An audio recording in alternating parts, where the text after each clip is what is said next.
Oh, you have an incorrect thought that's not politically correct in the future? Don't worry, the Palantir drones will heal you right away. This is how it works.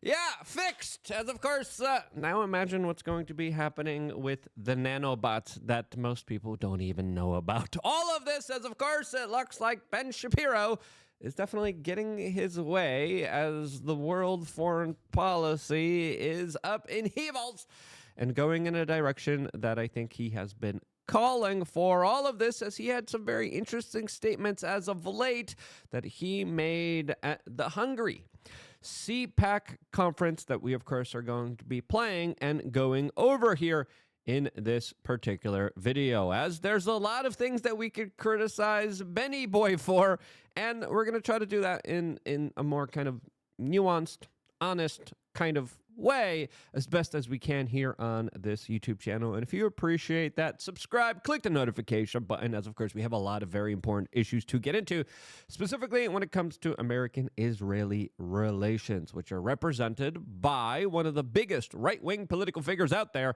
and that of course is Ben Shapiro, a man who has his interests at heart here that a lot of people accuse of being just a little bit hypocritical, a little bit of a double standard here, as of course Ben Shapiro has been making a lot of headlines going after and talking and attacking and being irrelevant through, of course, all the biggest celebrities like Harry Styles that he called Little Bo Peep. He also had an interesting tiff with Joy Behar, who threatened to make out with J-Lo to trigger Ben Shapiro. And again, a lot of the stuff is just kind of like nonsense. A lot of this is just kind of distractions. But let's get to the meat of this video. Of course, these are some of the comments here about Ben Shapiro and the woke right that I found most interesting and most pressing outside of the kind of celebrity orthodoxy distractions that, of course, is used to gain cultural significance. But here are some of the comments, and automatically, I'm triggered. And I think that when the emotions substitute for the facts, that's where I start to lose it. Unless those emotions are correlated and related to something that he finds inherently important to himself, like, of course, American foreign policy that is shaped towards neoconservative goals. But again, I'm not sure that that's only a left-wing phenomenon. I think it's a universal human phenomenon. You sometimes see this on the right, which is why the right will drift into sort of conspiracy theory. Oh, excuse me. Those conspiracy theorists, truly. Let's be honest with ourselves. The conspiracy theorists are batting 100, and Ben Shapiro going after conspiracy theorists. Oh no, is ridiculous here, especially with the previous track record of Ben Shapiro here, that isn't the best here. Now, before continuing with my kind of full analysis of Ben Shapiro, we wanted to tell you about the sponsor of today's video, and that, of course, is monetary gold. There's a well-known saying on Wall Street, sell in May and go away. This year, even the big players are echoing that sentiment. Bank of America, UBS, and are both urging caution, advising investors to sell the rally.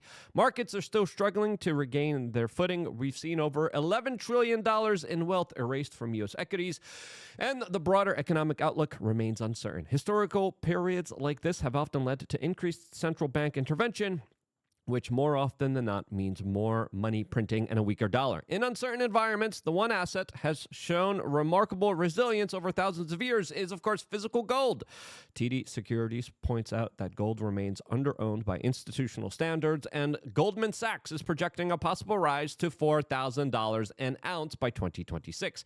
If you're looking for stability in turbulent times, owning physical gold can offer a level of diversification and protection that paper assets simply can't. Here's the next step. Call Monetary Gold at 1-888-443-4164. Ask how you can hold physical gold through a tax-advantaged gold IRA and what incentives they offer today. Again, that's 1-888-443-4164. Thank you for them for working with us and, of course, sponsoring this video. Now, let's get back to Ben Shapiro's point here, as of course he is perturbed that people on the right have conspiracy theories? Oh no! How dare they have outside opinions of the orthodoxies that are shoved down our throat by the corporative globalist establishment? Again, we could go on so many different points here. As of course, a lot of people said it's a conspiracy theory to believe that there's no weapons of destruction in Iraq. As of course, Bibi Netanyahu came to the United States and said, yes, the Iraqis have nuclear weapons. They're going to attack the United States. They didn't. That was a lie. He came back recently and said, the Iranians have nuclear weapons and they're going to strike the United States. And, of course, a lot of people are like, we believed you the first time. Okay, and that didn't really work out too well. And when we look at some of the biggest policies that Ben Shapiro has called for during the most key critical times, it's essential to argue that he was on the wrong side of a lot of key issues. Now, granted, he has corrected himself on some of these issues, like the ones that you're seeing on top of the screen here. But him being wrong during this key pivotal time, I would argue, has led to irreversible human harm. And more importantly, as he dismissed conspiracy theories like he usually does, if he wouldn't have done that in the beginning, he could have saved a bunch of lives. But because he stuck to his old orthodoxies, I would argue he has created tremendous amounts of human harm out there that can't even be fully calculated yet, because there's no way for the U.S. government to fully even database all the kind of exact results when it came to rushed experimental gene therapy that they just pushed on everybody. And they said, you got to take this. And Ben Shapiro said, you're dope if you don't take this. The conspiracy theories are right. Okay, let's just be honest with ourselves. So Ben Shapiro here saying, oh, these bad conspiracy theories, they're right on the conspiracy theory. That's the wrong take here, in my opinion. We'll play that clip once again, just to give you the full kind of gravitas of all of this. A left-wing phenomenon. I think it's a universal human phenomenon. You sometimes see this on the right, which is why the right will drift into sort of conspiracy theories. They'll say, I don't care about the facts. There must be somebody who's attempting to screw me. It's probably the small cadre of people. And, you know... Now, who are the small cadre of people? Again, there are secret societies within our own government. There are secret clubs like the Bilderberg Group, Council on Foreign Relations, Trilateral Commission, and many others that clearly do represent conspiracies with two or more people coming together and colluding together for their own personal benefit. That's how the U.S. system works. And many times it works with clubs and organizations that do really weird stuff, like mock child sacrifices at the Bohemian Grove. All conspiracy theories and small cadre of individuals that, of course, are organizing and collaborating and colluding behind closed doors for their own personal benefit. We're not living in a system where, the people here call the shots here. Investors, big-time players, billionaires, banksters, the heads of media organizations, the head of intel agencies collude. Let's just be real with ourselves. And yes, some of them do call the shots. And some of them usurp the will of, let's just say, the President of the United States, like we have seen with the National Security Council usurping the will of Donald Trump when he was trying to pull troops out of Syria. The U.S. military-industrial complex colluded together and said, what troops? We don't have much troops in there. They lied to him about the troop numbers. Okay, we had members of Trump's own administration lying to him, manipulating him, colluding for the greater benefit of this kind of military orthodoxy. A military orthodoxy that Ben Shapiro believes should be far more aggressive. As, of course, Ben Shapiro really isn't happy about the firing of Mike Waltz, isn't happy about the firing of a huge portion of the National Security Council that used to continue this kind of orthodoxy of the American foreign policy establishment that created the horrible situations that never really worked out in the benefit of the American people, but worked out great for of course, the few handful of military-industrial complex people. There's nuance in this conversation because I think what Ben Shapiro is hinting at here is that this small cadre of people, that they're all specifically one ethnicity that he shares that ethnicity with. I think that's what he's kind of hinting at here. And there's a nuance argument to be made here regarding that. But I do see Ben Shapiro's comments here about the woke right, which he's going to address in a little bit, be more of a reaction of him losing influence and a lot more earnest and honest conversations that are a little bit more uncomfortable for him to have because it unravels how the kind of real power structure works and benefits, that, of course, I would argue he does a lot of reporting on behalf of, according to my own personal opinion, according to my own personal perspective. Now, it's easy to just kind of sweep and label all of these people. They just hate us because of the ethnicity and the race we were born. It's just so easy. It's just so convenient. And I would say, this is my kind of conspiracy. And again, this is just, I have no proof of this. But I would say there's probably an effort done by some of these people to promote a lot of these kind of bigots and racists in order to lump in any kind of legitimate criticism with these racists and bigots. Okay? I think the truth is somewhere in the middle. I think the truth is somewhere in nuance. But whenever you just hate a whole group of people because of the way that you were born, you're stupid. And your heart is filled with hate. And again, there's always exceptions to the rules, and I think we need to have these kind of tough conversations because they are very tough conversations. But clearly, when you say no, it's all these people, that's a bit of a retake here. Okay, that's a little bit of a dumb take. Let's just be honest with ourselves. And there are individuals out there, and I would argue it's in the benefit to squash legitimate criticism to promote them. And I would argue that this is kind of a conspiracy that I think is potentially unfolding here, because it prevents real conversations from taking place here. And now we're dealing with conversations with race-obsessed people that are just foaming at the mouth. Like, it's all about blah, blah, blah. And I'm like, all right. You're being ridiculous here, okay? All right. Yoshi here down the street doing my account isn't running the globe. All right, I'm sorry. I like Yoshi. Yoshi's good. I just made up Yoshi out of my mind. But you know what I mean. And I'm like, hey, there's legitimate conversations we can have here, especially with what's happening right now in Gaza. But we're not having that. And I think Ben has an easy out with a lot of these kind of individuals that don't really promote any kind of real conversations at all. It's just insanity in most cases. And because they make it so kind of taboo, a lot of people are just as easily kind of swayed and fetishized into all of this, which again is just kind of ridiculous in my opinion. If there's no facts to back that, I'm very uninterested in that take. If there are facts to back it, now you're talking about something completely different. So now, who's presenting the facts here? Is it AstraZeneca? Are they presenting the facts? Is it these big companies that have an invested interest here? Now, who's presenting the facts and how you ascertain them? That's an important aspect here because, as we saw from previously, Ben Shapiro got his facts from Pfizer and said, "Oh, look at the data they were reporting." I was screaming out loud saying, they're manipulating the data. They're lying. And we found out, people got sick from the trials. They just kicked them out of the data and out of the reports. Get out of here. Phew. Nothing to see here. Bye-bye. And then, look, we got this great data. Look, no one got hurt. Oh, the people got hurt. We just erased them. But look, no one got hurt. And Ben's like, these are great facts. All right. Yeah, look at the facts. You better take it, you dope. And I'm like, where are you getting your facts? And this is why I think it's important to have an open mind, to understand all complexities and all ideas. And how do you do that?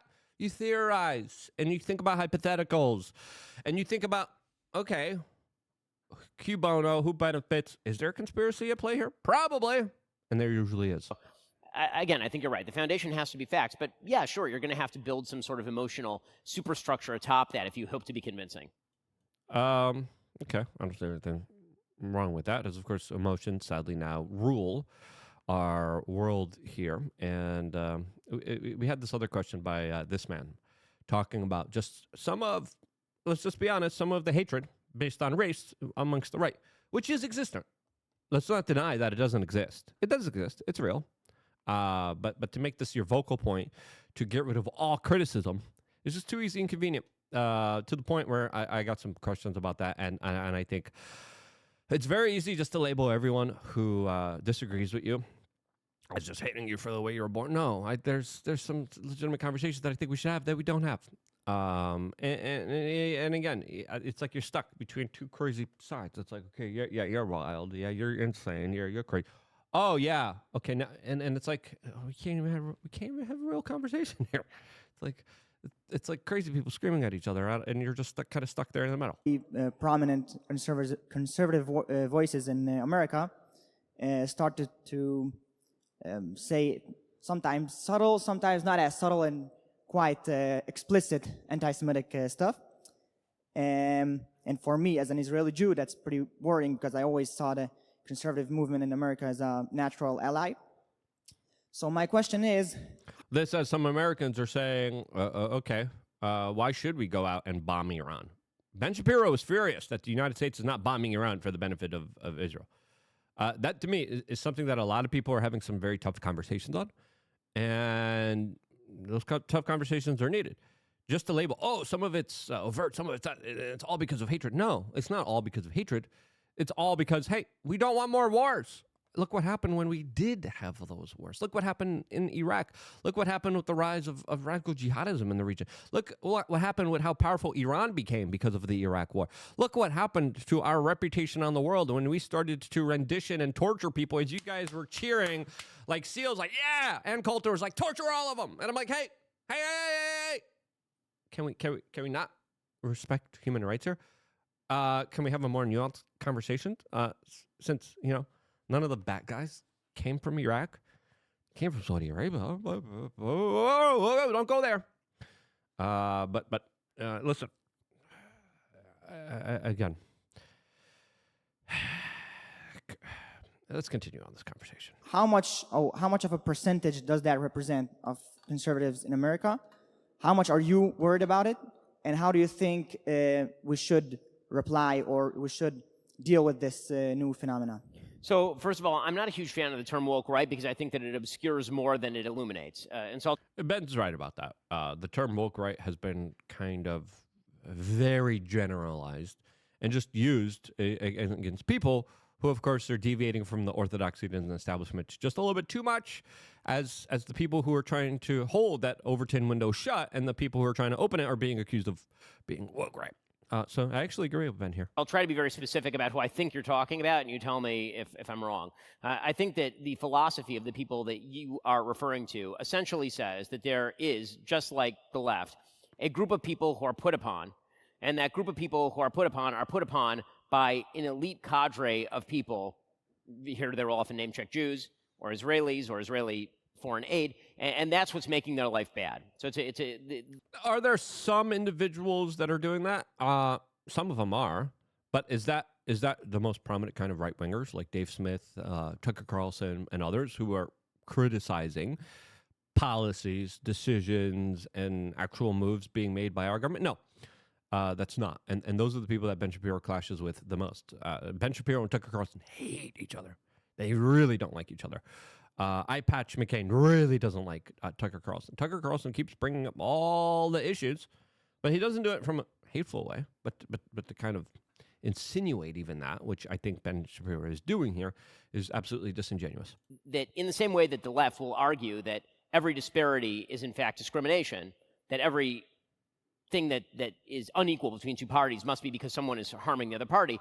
The right is doing some of that same stuff, but their victim group is different. So the left might say that it's blacks in America. The right might say that it's white Appalachian people in America. But the similarity is in the idea that there is a victim group and a victimizer group, and success is an indicator of victimizer status.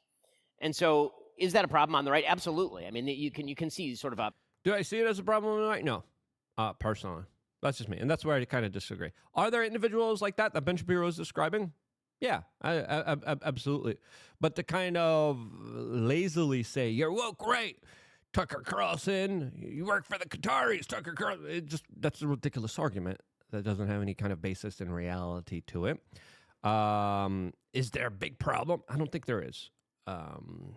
Now, should we combat this with more laws and rules and discrimination and just the government's getting involved here and punishing people for expression? No. That's when you make those things more prominent than they were before. And I think that's the wrong maneuver here. I think we should respect free speech. Is it a big problem that some people are expressing these opinions? No, because I think those opinions are wrong and they could be defeated by good conversations and honest conversations. Now, I would endeavor that it's more better for us to engage in these types of conversations, dissuading people, and having proper good debates and arguments over it, rather than just say it's illegal now to even think of this. Here come the Palantir robots. We're going to free your mind of any kind of thoughts and expressions that you don't like. Anyway, we could agree to disagree. What did you think? Who do you think was more right here? Again, very interesting conversation that I think is absolutely worth having. Thank you again to our sponsor, Monetary Gold. Go check them out and all the work that they're doing. We appreciate all the people working with us. We appreciate you guys watching, subscribing, clicking the notification button. I wouldn't be here if it wasn't for you guys doing that, and this is why I love you guys. Stay tuned for more, all here on youtube.com/wearechange.